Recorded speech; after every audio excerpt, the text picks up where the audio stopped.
Bismillahir Rahmanir Rahim. I welcome you to the series History, Science and Faith in Islam. It is a historical narrative designed to foster a renewal of faith based on knowledge. This session examines the Portuguese devastations in the Indian Ocean in the 16th century. The discovery of America and the circumnavigation of Africa were logical consequences of the religious political rivalry between the Christian powers of Iberia and the Muslim powers of North Africa. As the Maghrib disintegrated, the Christian powers of Iberia, with the cooperation of the maritime powers of Italy, consolidated their positions and projected their power far beyond the borders of the Iberian Peninsula. Religion and profit were the principal motivations for the Portuguese-Spanish thrust. Christian fanaticism expressed itself through the Spanish Inquisition. Abdallah, commonly known as Boabdil, the last emir of Granada, had agreed to surrender under a comprehensive treaty which guaranteed freedom of religion to the non-Christians. But no sooner had the ink dried on this treaty than it was abandoned. The Inquisition was let loose, first on the Jews, then on the Muslims. There was sustained resistance, but it proved fruitless. Some of the Muslims hid in caves in the hills of El Pujarra near Granada to escape the Inquisition. They were hunted down and exterminated. In 1502, the Spanish monarch issued a decree to expel the Muslims. The conflict was not confined to the Iberian Peninsula. It spilled over into North Africa. The Christian Iberians dreamed of conquering North Africa for their faith. Pope Alexander VI divided the world into two spheres of influence, one for the Portuguese and one for the Spaniards. In accordance with the Pope's edict, the Portuguese moved along the coast of Atlantic Ocean, while the Spanish focused on the Mediterranean coast. The profit motive was not far behind as a driving force. Europe had long dreamed of opening trade routes to India and East Africa. The products of Asia, namely spices, silk, cloth, brasswork, ivory, iron, were in great demand in the Mediterranean, and the trade was highly profitable. Since the 8th century, Muslims had controlled the trade routes to India, Sumatra, and China, and the wealth of such cities as Alexandria and Basra in Iraq depended to a large extent on this trade. The city-states of Italy, namely Venice, Genoa, and Naples, bought these products in Alexandria and sold them to the rest of Europe, making enormous profits and growing rich in the process. The Portuguese were the first European nation to realize the dream of reaching India. They were helped in this undertaking by technology and geography. First, there were major technological advances. The winds around the coast of West Africa changed direction from south to north along the Cape of Bahador. Until the second half of the 15th century, neither the Christians in Western Europe nor the Muslims of North Africa possessed the technology to sail against the wind. This was so even though the technology was known to the Venetians and was also widely used in the Indian Ocean. The absence of such ships had prevented the people of the Maghrib from venturing further south along the coast. The Portuguese and the Spaniards acquired this technology circa 1450 from the Venetians. Second, the cannon made its appearance in the Iberian Peninsula in the 15th century. The Muslims of North Africa had learned the technology of gunpowder from the Turks and had introduced it into Spain. Now, the same technology in the hands of the Christians was turned against them. Third, the economic and political disintegration of the Maghrib precluded any coherent Muslim response to the military challenge from the north. The Muslims of the Maghrib had lost the trade routes in the western Mediterranean between 1350 and 1400. The trans-Saharan trade was sporadic because of the unsettled political conditions in the region. The emirs were in constant warfare with one another. In contrast, the consolidation of Christian Iberia steadily gathered momentum. Even though the Iberian political structure was feudal and despotic, it proved to be more cohesive than the political chaos in the Maghrib. Fourth, historical developments and its own geography helped the Portuguese. The location of Portugal on the Atlantic Sea coast gave it access to the coastline of West Africa. Portugal emerged as a unified country after the Crusades of 1236 to 1248. More than 200 years before Spain was unified under Ferdinand and Isabella, and Granada was conquered. Political cohesiveness gave the Portuguese a leg up on the rivals in the race to the Atlantic Ocean. Contacts with the Muslims of North Africa had taught the Iberians that there were thriving African communities south of the Sahara, where gold and ivory were plentiful. The tales of Timbuktu were heard in the souks, that's the markets, of Tangier and Soida. The lure of African gold beckoned Europe.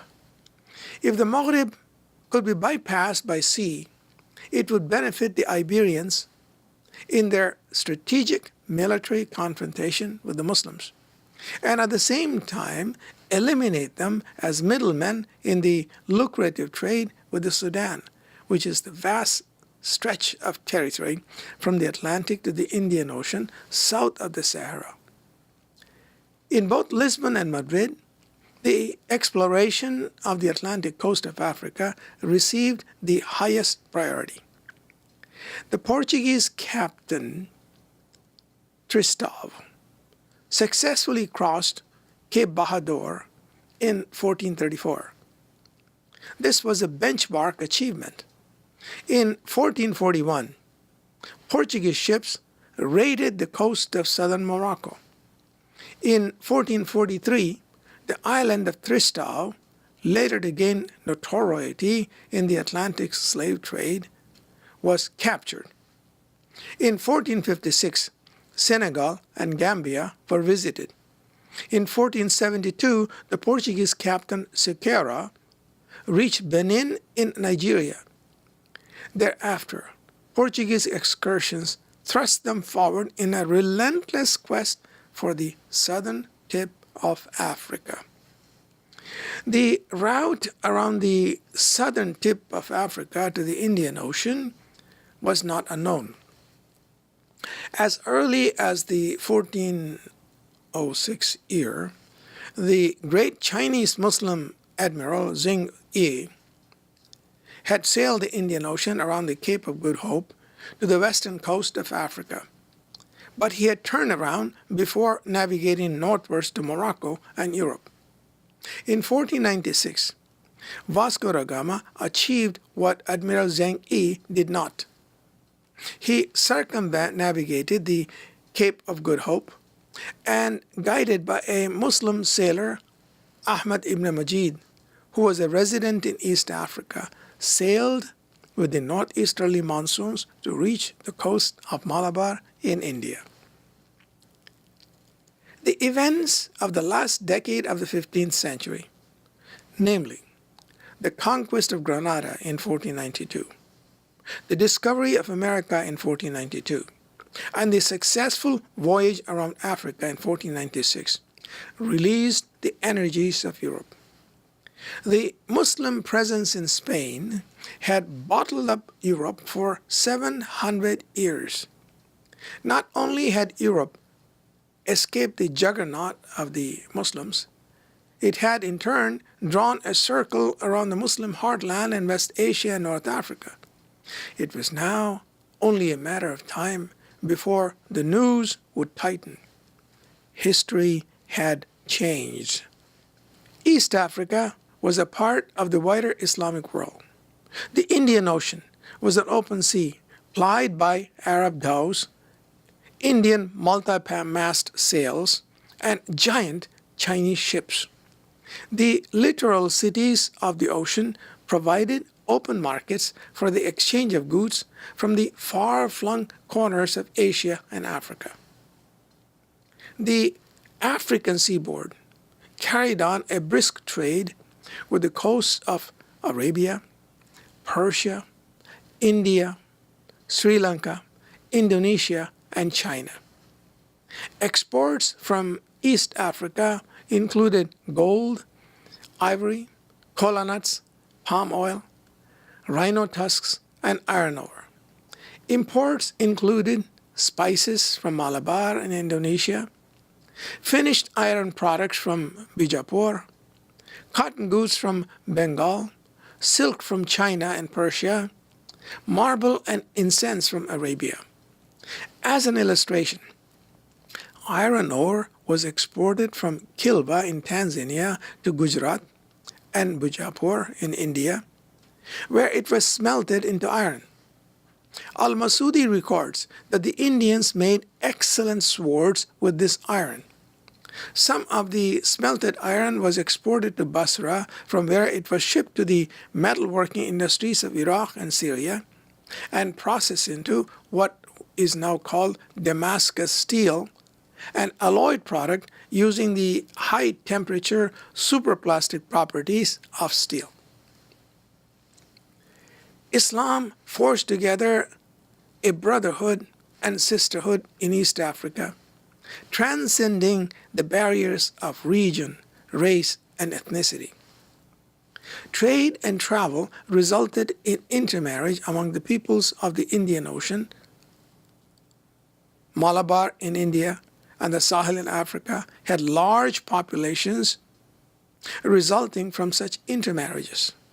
This melting pot produced a rich cosmopolitan Islamic culture, which fused the ancient cultures of Persia and India with the energies of Africa and the doctrinal restraint of Arabia.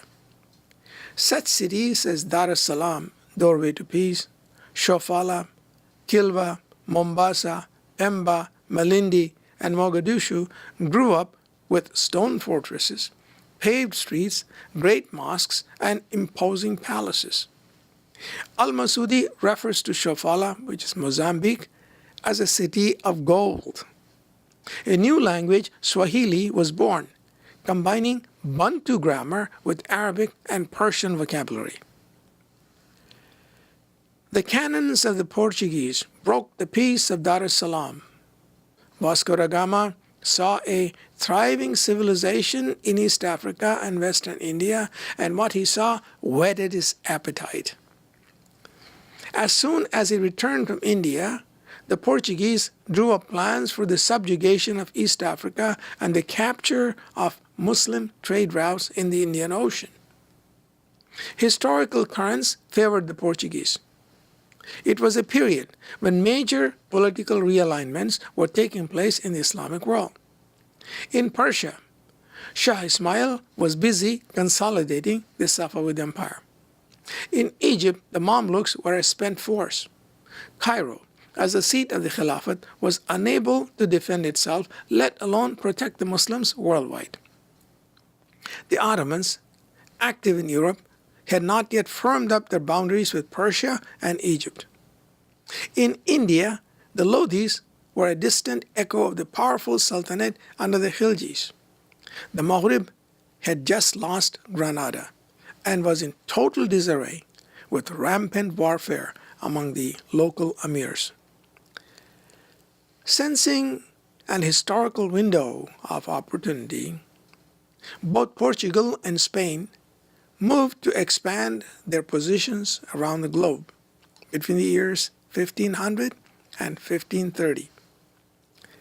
The mandate of the Portuguese from their king was to cut the trade routes, subjugate the African trading cities, and destroy the so-called Moorish influence. The Portuguese and the Spanish used the term Moors to refer to all Muslims, whether they were Arabs, Africans, Persians, Indians, or Malays. These cities had minimal fortifications because they had no natural enemies. Their relations with the African hinterland were peaceful, and they looked with open arms to the blue ocean for free trade. So, when the Portuguese cannon boomed and rained death and destruction, the trading centers around the Indian Ocean were totally unprepared. Vasco da Gama's first voyage was an intelligence-gathering mission. He returned in 1502 at the head of a flotilla of 25 ships, armed with the most powerful cannons in the Portuguese inventory, and bombarded the city-states all along the East African coast. His first encounter with shipping in the Indian Ocean was a vessel carrying 700 returning Hajis from Mecca to India. An Indian Muslim from Malabar, Merim, owned the ship. Disregarding pleas for mercy, da Gama burned the ship with all of its occupants, women and children included.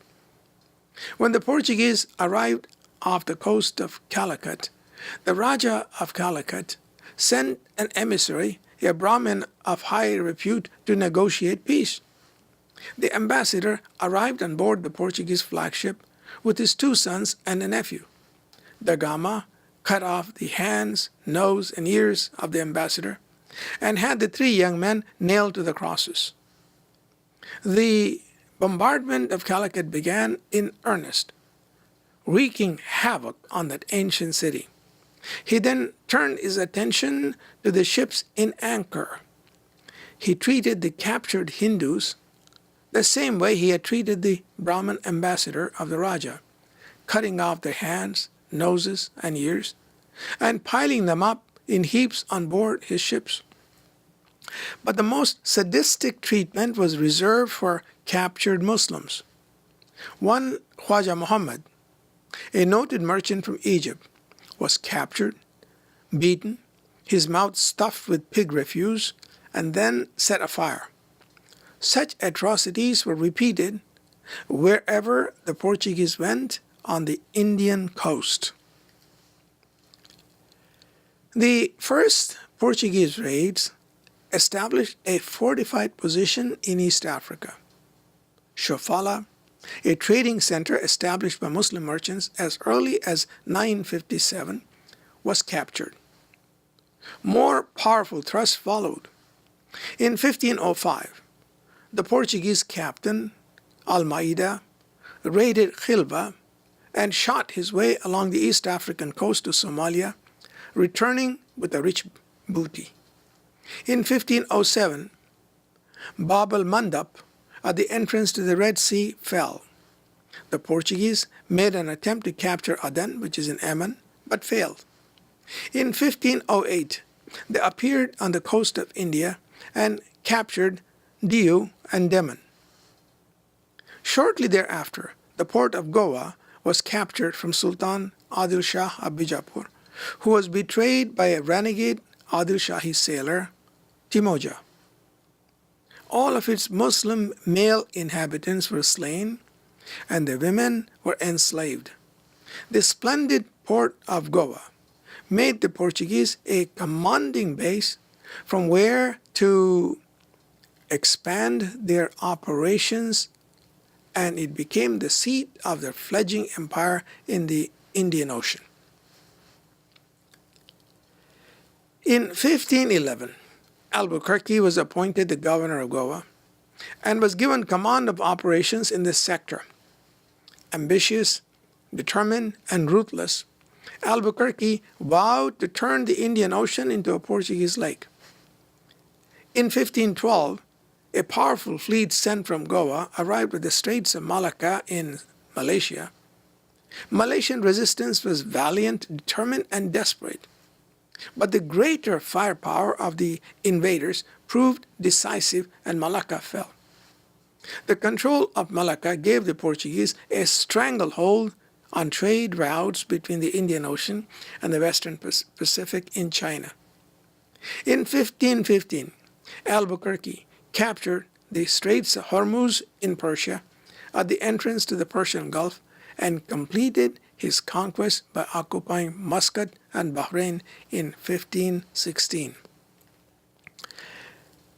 Within a span of 15 years, the Portuguese had destroyed the thriving city-states of East Africa, captured strategic naval posts all along the Indian Ocean and the Arabian Sea, occupied the entrances to both the Red Sea and the Persian Gulf, and disrupted the trade that had flowed from India, Sumatra, and China to West Asia in East Africa. Once thriving cities in the African seaboard became ghost towns. Violence, greed, enmity, and ruthlessness took over trade and cooperation. Portuguese hatred of Muslims was unbounded. Wherever they landed, their next targets were the Muslims. The Inquisition was introduced into Goa against both Hindus and Muslims, and instructions were passed out by the Portuguese governor that no Muslim was to be hired, even though the territory of Goa had been a part of the Sultanate of Bijapur and had a large number of Muslims in it. The global Portuguese challenge did not go unanswered. In the period 1261 to 1517, the Mamluks of Egypt were the custodians of Mecca and Medina. The Khilafat resided in Cairo. The Mamluks, as custodians of the Khilafat, were duty-bound to help Muslims worldwide. When East Africa and Gujarat, that's in India, cried for help, Mansur al-Ghalib, Mamluk Sultan of Egypt, sent a powerful fleet from Yemen into the Arabian Sea, despite the fact that the Mamluks themselves had serious financial difficulties. In 1508, this fleet defeated a strong Portuguese force off the coast of Shaul near modern Karachi and proceeded to lay siege to Dio in Gujarat. The Portuguese held on.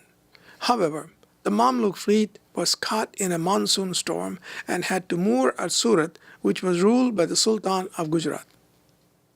This episode shows that in the early part of the 16th century, there was close coordination between the Muslim states of East Africa, India, and the Mamluk Khilafat in Egypt. The battle at Dio was a turning point in history. The inability of the Mamluks to expel the Portuguese solidified their hold on Goa, Dio, and Daman. They stayed there for almost 500 years, until the Indian army ejected them in 1962. Events in West Asia overtook this initial thrust of the Mamluks. Following the Battle of Chaldiran in 1514, the Ottoman Turks advanced into Egypt and took Cairo in 1517. The Khilafat moved to Istanbul, and the responsibility for the protection of the Muslims passed on to the Ottomans. In 1525, Suleiman the Magnificent Ottoman Sultan and Khalifa sent his Grand Vizier Ibrahim Pasha to Cairo to reorganize the administration of Egypt. One of the accomplishments of Ibrahim Pasha was to energize the Egyptians, now Ottoman Navy, in the Indian Ocean. In 1535, Suleiman Pasha, governor of Egypt, set out with a powerful fleet from Suez, drove the Portuguese from Yemen, and arriving in India, laid siege to Dio in Gujarat in cooperation with the Sultan of Gujarat. The siege was, however, unsuccessful, and Suleiman Pasha returned to Egypt. The defense of the eastern trade routes took on added importance to the Ottomans when they captured Iraq and the port of Basra in 1546 from the Safavids. The Portuguese, commanding the Straits of Hormuz, blockaded Basra. Suleiman the Magnificent ordered the blockade to be broken. The celebrated Admiral Piri Rais sailed from Suez in 1551, inflicted heavy damage on the Portuguese garrisons in Hormuz, Muscat, and Oman, and made his way to Basra. Leaving his command in Basra, he returned the following year. However, he was unable to drive the Portuguese from Hormuz, and the blockade of the Persian Gulf continued. The following year, another admiral, Ali Pasha, fought his way through the Portuguese blockade and laid siege to Dio together with the Sultan of Gujarat, but had to abandon it due to a storm. Soon thereafter, Emperor Akbar, who ruled from 1556 to 1605, captured Gujarat and made Surat a principal port of export for the Mughal Empire. Akbar, although acknowledging the Ottoman Khilafat as one in the tradition of the four rightly guided Khalifas, had his own ideas about how to deal with the Portuguese. The Portuguese started negotiations with fellow Christians in Ethiopia to deny the Ottoman Navy access to the Red Sea. To preempt this possibility, the Turks occupied Massawa in Eritrea in 1557. In 1560, a Turkish force was assembled to capture the Straits of Malacca in Malaysia from the Portuguese. But the effort was abandoned due to the internal political situation in Malaysia. Nonetheless, through his determined efforts, Suleiman the Magnificent broke the back of the Portuguese blockade by the time he passed away in 1565. The war between the Ottomans and the Portuguese for control of trade routes continued throughout the 16th century. Admiral Ali Beg sailed from Yemen in 1580 and, turning south from the coast of Somalia, raided Portuguese forts in Mombasa, Khilva, that's modern Tanzania, and Malindi. In 1589, he repeated this feat again, but this time he was stopped south of Khilva by a strong Portuguese fleet sent from Goa. This naval engagement had the far-reaching effect of preserving East African coastlines in Somalia, Kenya, and Tanzania for Muslim influence. However, the Portuguese held on to Mozambique, which became a Portuguese colony for 400 years and an important source of slaves for shipment to Brazil. The Portuguese threat subsided towards the end of the 16th century for four important reasons. First, the Portuguese had neither the material resources nor the manpower to monopolize the Indian Ocean trade. The limited land area of Portugal could not produce the timber required to support a large navy. By 1565, more trade flowed on Muslim ships than did on Portuguese ships, and Alexandria in Egypt was once again a flourishing trading post. Second, Portuguese trade was monopolistic, with the King of Portugal holding all the cards, and monopolies are inherently inefficient and do not survive for long. Third, the Portuguese ruling structure was feudal, with the governors beholden to the king and little latitude for local initiative. And fourth, Ottoman resistance in the Indian Ocean broke the back of the Portuguese monopoly. The literal empires of the great Mughals in India and the Safavids in Persia became so powerful that the Portuguese became no more than a nuisance. A more potent European challenge was to emerge in the following centuries, first from Holland and then from England. The Ottoman naval activities were global and were not confined just to the Mediterranean and the Indian Ocean. Arrayed against the Ottomans were the combined might of Europe involving Spain, Portugal, Venice, Austria, Russia, and the Vatican. In 1552, when the Russian Tsar Ivan IV captured Astrakhan and Kazan, Suleiman the Magnificent ordered a fleet into the Black Sea to recapture Astrakhan. Sultan Suleiman had a grand vision to dig a canal linking the rivers Don and Volga so that the Ottoman troops could bypass the opposing Safavids in Persia and move through the Turkoman territories around the Caspian Sea to the friendly territories of the Mughal Empire in India. This dream persisted until the First World War in 1914 to 1918, when the Ottomans made a desperate plan to strike at the British in India through the region of the Caspian Sea and link up with the large pro-Turkish, pro-Khilafat Muslim populations of Afghanistan and what is today Pakistan. Suleiman's efforts were unsuccessful.